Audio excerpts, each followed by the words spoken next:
Yeah. Hello everyone. So CA Foundation accounting subject 5-day study plan with high impact questions. ఈ high impact questions ఏంటంటే total accounting అంత పెద్ద syllabus లో each topic లో మీరు conceptual గా మినిమం 8 క్వశ్చన్స్ కవర్ చేయాలి. నేను డెఫినెట్ గా మీకు అష్యూరెన్స్ ఇస్తా, ఇక్కడున్న హై ఇంపాక్ట్ క్వశ్చన్స్ మీరు ప్రతిదీ కాన్సెప్చువల్ గా పెన్ పెట్టి ప్రాక్టీస్ చేస్తే డెఫినెట్ గా you can able to score 80+ marks. 60 కాదు 50 కాదు 80+ మార్క్స్ కాన్సెప్చువల్గా చేస్తే. That is important. Okay, so నువ్వు క్వశ్చన్ చూసి ఆన్సర్ గుర్తుపెట్టుకొని వెళ్ళకూడదు. సో ఆ క్వశ్చన్ నువ్వు కాన్సెప్చువల్ నేర్చుకుంటే ఎగ్జామ్ క్వశ్చన్ పేపర్లో ఎలా ఉన్నా కానీ 80% నువ్వు ఖచ్చితంగా సాల్వ్ చేయొచ్చు. నా ద క్వశ్చన్ ఈస్ సార్, ఈ 5-day స్టడీ ప్లాన్లో డే వైజ్ చాప్టర్స్ ఏంటి, ఏ సిలబస్ ఫస్ట్ చదువుకోవాలి, ఏ సిలబస్ సెకండ్ ప్రయారిటీ. ఆల్రెడీ మనకి foundation exam paper analysis lecture record అయి ఉంది. సో లెక్చర్ ఆల్రెడీ అప్డేట్ అయింది ఛానల్లో. సో ఆ ఛానల్లో ఏదైతే అప్డేట్ అయిందో అది ఇక్కడ డిస్క్రిప్షన్లో లింక్ ఉంటుంది. Just go through with that link. You can able to find which topics are the prioritised topics. And ఇప్పుడు స్కెడ్యూల్లో 5 daysలో ఉన్న 100% సిలబస్ని ఎలా కవర్ చేయాలి. అయితే కవర్ చేసే ప్రాసెస్లో సార్ ఈ డేలో ఇన్ని చాప్టర్స్ ఉన్నాయి, ఇన్ని చాప్టర్స్ మేము ఖచ్చితంగా ఎలా కవర్ చేయగలగాలి. బికాస్ 4.5 months కోచింగ్ తీసుకుని ఉంటారు కదా. ఈ 4.5 months కోచింగ్ తీసుకున్న దాన్ని మీరు 5 daysలో కవర్ చేయాలి, 100% కవర్ చేయాలి, రివైజ్ చేయాలి, పర్ఫెక్ట్ అవ్వాలి, ఎగ్జామ్ 100% కాన్ఫిడెంట్గా రాయాలి. ఇవన్నీ జరగాలి అంటే first thing day wise schedule ప్రాపర్గా ప్రిపేర్ చేసుకోవాలి. ఎట్ ద సేమ్ టైం ఆ పర్టిక్యులర్ చాప్టర్లో నువ్వు ఏ క్వశ్చన్ చేస్తే 100% కవర్ అవుతుంది. మినిమం 8 questions ఖచ్చితంగా ప్రాక్టీస్ చేయాలి. సో ఈ డౌట్ చాలా మందికి ఉంటుంది కాబట్టి ఈ లెక్చర్తో నేను మీకు కన్వే చేస్తున్నాను. ఈ స్కెడ్యూల్ ఫాలో అవ్వండి అండ్ ఇక్కడ ఉన్న క్వశ్చన్స్ ప్రాక్టీస్ చేయండి. ఎగ్జామ్ కాన్ఫిడెంట్గా వెళ్తారు ఎగ్జామ్ హాల్కి. ఎట్ ద సేమ్ టైం అదే కాన్ఫిడెన్స్ తోటి నెక్స్ట్ ఎగ్జామ్ ప్రిపేర్ అవ్వచ్చు. Okay, so foundation accounting exam మీరు ఒకటి కాన్ఫిడెంట్గా రాస్తే డెఫినెట్గా అదే ఫ్లో అన్ని సబ్జెక్ట్స్కి క్యారీ ఫార్వర్డ్ అవుతుంది. So without wasting much time let's get in to the video. So total మనకు అకౌంటింగ్లో n నెంబర్ ఆఫ్ చాప్టర్స్ ఉన్నాయి. ఈ n నెంబర్ ఆఫ్ చాప్టర్స్ మనం 5 daysకి డివైడ్ చేస్తాం. 6th day ఎగ్జామ్ అంటే నువ్వు 5 days చదువుకోవాలి. 6th day you have to revise entire the subject and then exam హాల్కి వెళ్ళాలి ఎగ్జామ్ రాయడానికి. దెన్ సో 1,00,000 స్టూడెంట్స్ అనుకోండి, మనకి ఇప్పుడు గ్రాంటెడ్ స్కెడ్యూల్ రన్ అవుతుంది. సో ఆల్రెడీ 3 subjects కంప్లీట్ అయినాయి. అకౌంట్ సబ్జెక్ట్ ఉంది కదా. సో ఈ అకౌంట్ సబ్జెక్ట్ నెక్స్ట్ 5 days ప్రాపర్గా ప్లాన్ చేసుకోండి. అండ్ ఆ ప్లానింగ్ ఏంటంటే నేర్చాక schedule day by schedule cover చేయండి and along with high impact questions.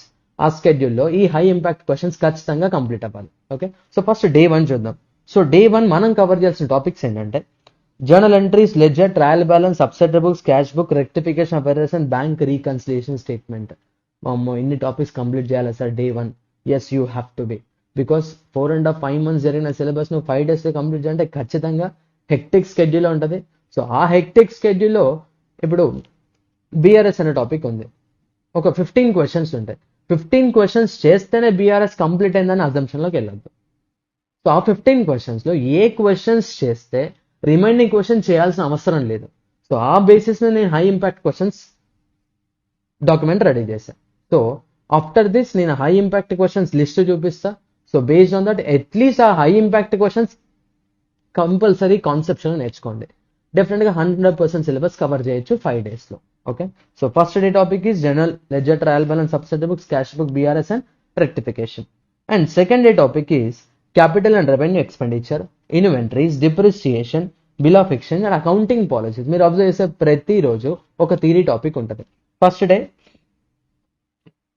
Multiple topics ఉన్నాయి కాబట్టి ఫస్ట్ డే థియరీ టాపిక్ లేదు. But second day capital and revenue expenditure and third day there is a accounting standard and third day final accounts, both manufacturing and non-manufacturing, and financial statements of not-for-profit organization. And day 4 covers incomplete records, partnership introduction to death of a partner. Sir, introduction nunchi death of a partner 5 units 1 day lo cover cheyalsi. Yes, you have to cover. So దానికోసమే నేను high impact questions ఇచ్చాను. మీకు admission of a partner around 9-10 questions ఉంటాయి. But ఇక్కడ నేను high impact క్వశ్చన్లో 4 or 5 questions ఇచ్చుంటా. So మీరు ఆ 4 or 5 questions కాన్సెప్చువల్ చేసుకోండి, 9 questions కవర్ అయిపోతాయి. ఓకే, సో టెన్షన్ పడాల్సిన అవసరం లేదు. Next day 5 covers dissolution of partnership firm, issue, forfeiture and reissue of shares, bonus and right issue of shares, redemption of preference shares. And day 6 so ఈ 5 days కి full syllabus అయిపోతుంది. Day 6 ఒక్క topic pending, that is redemption of debentures and accounting as a measurement principle. Okay, and next revision చేసుకోవాలి, 100 marks exam రాయాలి. And దీంతో పాటు అడిషనల్గా మీరు ఏం చేయాలంటే every day spend at least half an hour time to true or false. Because question number 1 compulsory from true or false 12 marks ఉంటాయి. ఈ 12 మార్క్స్కి అట్లీస్ట్ 10 తెచ్చుకోవచ్చు. ఎలా సార్ అంటే ఈ వీడియో డిస్క్రిప్షన్లో లింక్స్ ఉన్నాయి, PDF links. So you can able to identify, find CA foundation ICAI all true or false plus CA foundation all MTPs, RTPs, suggested answers true or false. So ఇప్పటివరకు ICAI మనకి release చేసిన each and every true or false cover చేసి PDF తయారు చేశాను నేను. So ఆ PDF లింక్లో డిస్క్రిప్షన్లో ఉంటుంది. Okay, so you can download there. So just go through with it at least 30 minutes a day. డెఫినెట్గా it contains around 300 true or false. మీరు 300 ట్రూ ఆర్ ఫాల్స్ కాన్సెప్ట్స్ నేర్చుకోండి. డెఫినెట్గా ఫస్ట్ క్వశ్చన్లో వచ్చే కంపల్సరీ క్వశ్చన్లో 6 true or false, at least 10 marks వస్తాయి. And in addition to that theory అస్సలు ignore చేయొద్దు. ఎవ్రీడే థియరీ టాపిక్ ఉంది కదా, థియరీ టాపిక్ పర్ఫెక్ట్ అవ్వండి. బికాస్ CA ఫౌండేషన్ అకౌంటింగ్ పేపర్లో క్వశ్చన్ నెంబర్ 6లో ఒక థియరీ క్వశ్చన్ కంపల్సరీ ఉంటుంది, అండ్ క్వశ్చన్ నెంబర్ 1లో కూడా థియరీ ఉంటుంది. At least you can get 8 to 9 marks. 8 నుంచి 9 మార్క్స్ థియరీ క్వశ్చన్ ఉంటుంది. సో థియరీ ఇగ్నోర్ చేయొద్దు. Question number 1 compulsory, and question number 6 compulsory కాదు కదా అంటే ప్రతి ఒక్కరు కంపెనీ అకౌంట్స్ ప్రిపేర్ అవుతారు. సో కంపెనీ అకౌంట్స్కి యాడ్ ఆన్గా మనకు వచ్చే క్వశ్చన్ థియరీ క్వశ్చన్. సో నువ్వు థియరీ ఇగ్నోర్ చేసావంటే ఇండైరెక్ట్గా కంపెనీ అకౌంట్స్లో 15 మార్క్స్ వస్తాయి, థియరీ క్వశ్చన్ 5 మార్క్స్ పోతుంది. ఓకేనా, సో అస్సలు ఇగ్నోర్ చేయొద్దు. 20 మార్క్స్ మీ చేతిలో ఉంటాయి. True or false 12 marks and 8 to 9 marks theory question. Okay, ఈ రెండు అస్సలు ఇగ్నోర్ చేయొద్దు, ఖచ్చితంగా చదవాలి. Now coming to the questions part, high impact questions. So మన ఇన్స్టిట్యూట్లో CA foundation batch 1, batch 2, batch 3, batch 4 batches ఉన్నాయి. So batch 1 and batch 2 material separate ఉంది, batch 3 and batch 4 material separate ఉంది. సో ఇప్పుడు నేను 2 బ్యాచెస్ లైక్ బ్యాచ్ 1, బ్యాచ్ 2కి material base మీద impact questions and batch 3, batch 4 material base మీద impact questions చేశాను. ఎవరికి వేరియేషన్ ఉండదు. సో బ్యాచ్ 1, బ్యాచ్ 2 వాళ్ళకి రిఫరెన్స్ ఇచ్చాను, అండ్ మెటీరియల్తో పాటు బ్యాచ్ 1 అండ్ బ్యాచ్ 2 వాళ్ళకి అడిషనల్ క్వశ్చన్స్ ఇచ్చాను. So additional questions and material questions రెండింటి బేస్ మీద రిఫరెన్స్ ఫైల్ ఉంటుంది. So first batch 3 and batch 4. So మీరు లక్ష్య మెటీరియల్లో ఉన్న each and every topic journal ఉంది. జర్నల్లో ఎగ్జాంపుల్స్ ఉంటే ఈచ్ అండ్ ఎవ్రీ ఎగ్జాంపుల్ చేయాలి, అండ్ క్వశ్చన్ నెంబర్ 1, 3, 4, 5, 7. లెడ్జర్లో టైం వేస్ట్ చేయొద్దు, just only 1 problem, that is problem number 3, SHR account. Trial balance 2, 3, 4, subsidiary books, cash book, rectification of errors. ఇక్కడ చూడండి, rectification of all problems including exercise problems. So మెటీరియల్లో మనకి 2 parts of questions ఉంటాయి, 2 types of questions, class problems and exercise problems. Exercise problems ఎక్కడైతే ఇచ్చాను reference, exercise problems and reference numbers ఇచ్చాను, and only number ఉందంటే that is class problems. Next BRS, depreciation, inventory, bill of exchange, final accounts of manufacturing and non manufacturing entities. Excise problem అయితే excise అని ఉంటుంది, only number ఉంటే that is problem, normal problem, illustrations. Next introduction to partnership and treatment of good will. ఉన్న questions అన్ని చేయాలి, because basic concept ఖచ్చితంగా idea ఉండాలి to solve admission, retirement, death. So అందుకే అందులో సెలెక్ట్ చేయలేదు, ఆల్ క్వశ్చన్స్ చేయాలి.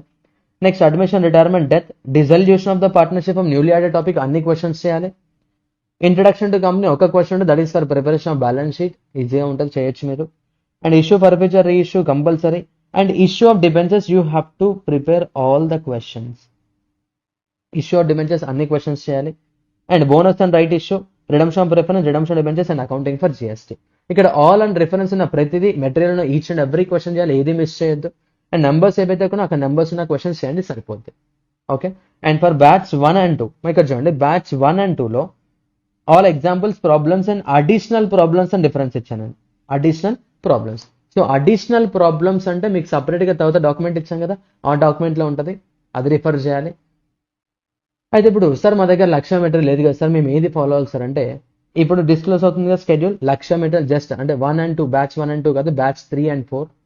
And Lakshya material reference file మీకు డిస్క్రిప్షన్ లేసిన you can download over there. CA foundation Lakshya accounting material మొత్తం ఫ్రీ PDF ప్రొవైడ్ చేస్తున్నాం. సో ఆ పీడిఎఫ్లో ఉన్న క్వశ్చన్స్ ఈ నెంబర్స్తో యూస్ చేసుకొని ఐడెంటిఫై చేసుకోండి, ఆ ప్రాబ్లమ్ సాల్వ్ చేయండి, డెఫినెట్గా మీకు కావాల్సిన కాన్ఫిడెన్స్ వస్తుంది. ఓకేనా, ట్రూ ఆర్ ఫాల్స్ అసలు మిస్ చేయొద్దు, అండ్ థియరీ అసలు మిస్ చేయొద్దు. ఎట్ ద సేమ్ టైం టాపిక్స్లో ఇక్కడ హై ఇంపాక్ట్ క్వశ్చన్స్ ఏదైతే టిక్ చేసినా ఆ high impact questions compulsory solve చేయండి. డెఫినెట్గా you can able to get 80+ marks. మీరు ఇవన్నీ ఫాలో అవుతారు డెఫినెట్గా. ఓకేనా, ఉన్న క్వశ్చన్స్ అన్నీ చేయాల్సిన అవసరం లేదు. ఇక్కడున్న క్వశ్చన్స్ ఏవైతే ఉన్నాయో అవి పెన్ పెట్టి ప్రాక్టీస్ చేయండి. Remaining question just reference purpose చూడండి, ఇఫ్ టైం పర్మిట్స్. ఓకేనా? బట్ మీరు ఈ క్వశ్చన్ చేస్తే రిమైనింగ్ క్వశ్చన్స్ చేసేయచ్చు. మరి ఈ క్వశ్చన్సే చేయండి, ఈ క్వశ్చన్స్ నుంచి ఎగ్జామ్కి వస్తాను చెప్పట్లేదు నేను. మీరు ఈ క్వశ్చన్స్ కాన్సెప్చువల్గా కవర్ చేసుకుంటే డెఫినెట్గా ఎగ్జామ్లో వచ్చే క్వశ్చన్స్ ట్యాకిల్ చేయొచ్చు. ఓకేనా? సో టెన్షన్ పడాల్సిన అవసరం లేదు. First grand test. Okay, so 5 డేస్ని ఎఫెక్టివ్గా యూటిలైజ్ చేసుకోండి. అండ్ చదువుకునేటప్పుడు డే వైజ్ టార్గెట్ ఉండదు. ఇక్కడ మనం స్కెడ్యూల్లో డే వైజ్ ప్రిపేర్ చేసి ఉంటాం. Day wise first day you have to cover all the topics, around 1, 2, 3, 7 topics ఉన్నాయి. సో మీరు ఈ 7 టాపిక్స్ చేసేటప్పుడు ఎగ్జాంపుల్ జర్నల్ ఉంది, ఎగ్జాంపుల్ 1 చేస్తున్నారు, ఎగ్జాంపుల్ 1 5 minutesలో కంప్లీట్ అవ్వాలి. అంటే క్వశ్చన్కి టార్గెట్ పెట్టుకొని చేయండి, ఖచ్చితంగా ఒక సాటిస్ఫాక్షన్ ఉంటుంది. మీరు డే మొత్తం ఒక టార్గెట్ ఇచ్చారనుకోండి, హాఫ్ డే వేస్ట్ అని రిమైనింగ్ హాఫ్ డేలో కంప్లీట్ చేస్తారు. బట్ ద పాయింట్ ఈజ్ ఈ హాఫ్ డే కూడా వేస్ట్ అవ్వద్దంటే you have to set a target for each and every question. మీరు సాల్వ్ చేసే క్వశ్చన్కి టార్గెట్ పెట్టుకోండి. ఎగ్జామ్కి 10 marks క్వశ్చన్ అనుకోండి, ఎగ్జామ్లో 18 minutesలో చేయాలి. అది ఎగ్జామ్లో కాబట్టి మీరు ఇక్కడ మెటీరియల్ మీదే ఆన్సర్ ఉంది ఆల్రెడీ, అండ్ మీరు ఆల్రెడీ చేసిన క్వశ్చన్ కాబట్టి at least half time. 10 marks question అంటే 8 minutes 9 minutesలో కవర్ చేయాలి. ప్రాక్టీస్. ఓకేనా? సో టైం వేస్ట్ చేయొద్దు, జాగ్రత్త చదువుకోండి, భయపడాల్సిన అవసరం లేదు. ఈ 5 days షెడ్యూల్ ప్రాపర్గా ఎగ్జిక్యూట్ చేసేయండి. డెఫినెట్గా మీరు ఫైనల్ ఎగ్జామ్ ప్రిపేర్ అయ్యేటప్పుడు కూడా సేమ్ ఇదే 5 day ప్లాన్ యూస్ చేయండి. డెఫినెట్గా 80+ marks తెచ్చుకోవచ్చు. Okay, so all the best. Thank you all.